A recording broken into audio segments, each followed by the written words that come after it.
Details చూస్తే AP CM Chandrababu IAS IPS అధికారుల సమావేశంలో చేసిన వ్యాఖ్యలు కొందరు సీనియర్ అధికారుల గుండెల్లో రైలు పరిగెత్తిస్తున్నాయి. అధికారులతో ఎప్పుడూ సన్నిహితంగా ఉండే చంద్రబాబు 5 ఏళ్ల ఐపీఎస్ ఐఏఎస్ అధికారుల పనితీరుపై లోతైన వ్యాఖ్యలు చేశారు. వైసీపీకి అనుకూలంగా పనిచేసిన అధికారుల విషయంలో ఘాటుగా వ్యాఖ్యలు చేశారు. రాష్ట్రాన్ని సర్వనాశనం చేశారని, వ్యవస్థలు పూర్తిగా గాడి తప్పాయన్నారు. ఉన్నత స్థానాల్లో ఉన్నవారు చాలా తప్పులు చేశారని కుండ బద్దలు కొట్టారు చంద్రబాబు.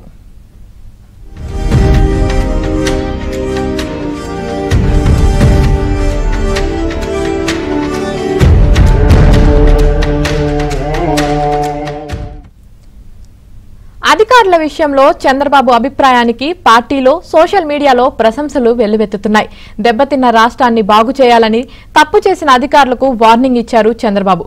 తన పాలనలో ఎంతో ప్రాధాన్యమిచ్చిన అధికారులు జగన్ కోసం నిబంధనలకు విరుద్ధంగా పనిచేసిన విషయాన్ని తన వ్యాఖ్యల ద్వారా గుర్తు చేశారు. రాష్ట్రంలో అన్ని విభాగాలు సమూల ప్రక్షాళన చేయాలనే ఆలోచనలో చంద్రబాబు కసరత్తు చేస్తున్నారు. టీటీడీ మొదలు అత్యున్నత వ్యవస్థల వరకు అన్నింటిలో ప్రక్షాళన చేయాలని చంద్రబాబు వ్యాఖ్యానించారు. అధికారుల నియామకం విషయంలో చంద్రబాబు అత్యంత జాగ్రత్తలు తీసుకుంటున్నారు.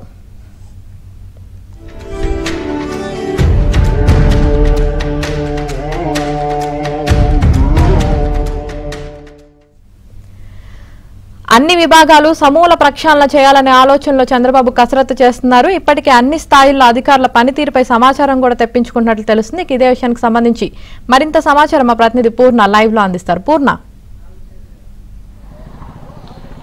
యామిని ఏదైతే నిన్న సచివాలయంలో ముఖ్యమంత్రిగా బాధ్యతలు స్వీకరించిన తర్వాత తనను ఏదైతే ఐఏఎస్లు ఐపీఎస్లు అధికారులతో మొత్తం కూడా చంద్రబాబు సమావేశమయ్యారు. అయితే ఈ సమావేశంలో చాలా అధికారులు అయితే తీవ్ర స్థాయిలో చంద్రబాబు మందలించినట్టు కూడా తెలుస్తుంది. ఎందుకంటే ప్రధానంగా చూస్తే కనుక చంద్రబాబు చేసిన వ్యాఖ్యలు అటు సోషల్ మీడియాలో తీవ్ర చర్చకు దారితీసిందని కూడా చెప్పుకోవచ్చు. అటు పార్టీలో కూడా దీని మీద తీవ్ర హర్షాతిరేకాలు కూడా వ్యక్తపరుస్తున్నారు. ఎందుకంటే దాదాపు 4.5 ఏళ్ల నుంచి వ్యవస్థలన్నింటినీ నిర్వీర్యం చేశారు, వ్యవస్థలన్నింటినీ గాడి తెప్పేలా వ్యవహరించారంటూ చంద్రబాబు కూడా ఘాటుగా ఐఏఎస్ ఐపీఎస్ అధికారులను ఉద్దేశించి నిన్న చేసిన వ్యాఖ్యలు మొత్తం కూడా రాష్ట్ర వ్యాప్తంగా తీవ్ర సంచలనం కలిగించింది.